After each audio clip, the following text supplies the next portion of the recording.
been a testing time for Iraq's leadership. Exactly a month ago, young Iraqis responded to calls on social media to start a new wave of anti-government protests.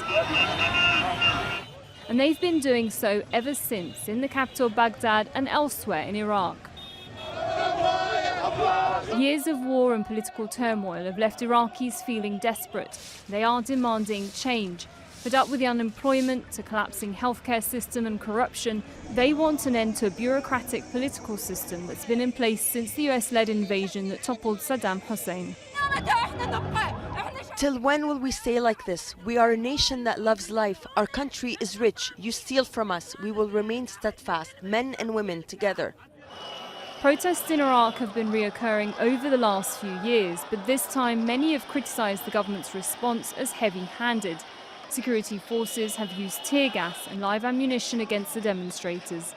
Within the first week alone, more than 100 people were killed and thousands more wounded, and the death toll has been rising ever since. The United Nations has called for the protection of peaceful protesters. Activists and journalists say they've been intimidated. The internet has been cut off in some areas and there's a curfew in place, but those on the streets have largely ignored it.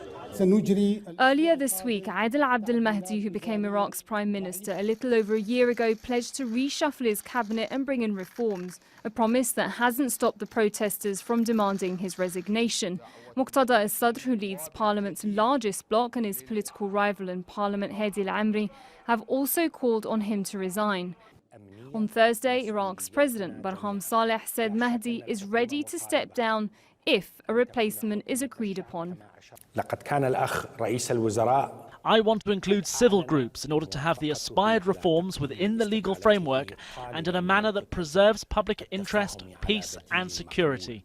The current situation cannot go on. We are truly in need of reform and massive changes. It took 8 months to form Iraq's new cabinet, at a time when many Iraqis say they don't trust the government. But it's not clear how long it will take for these reforms to make any difference. What is known, though, is that these Iraqis insist they'll keep on protesting until all their demands are met.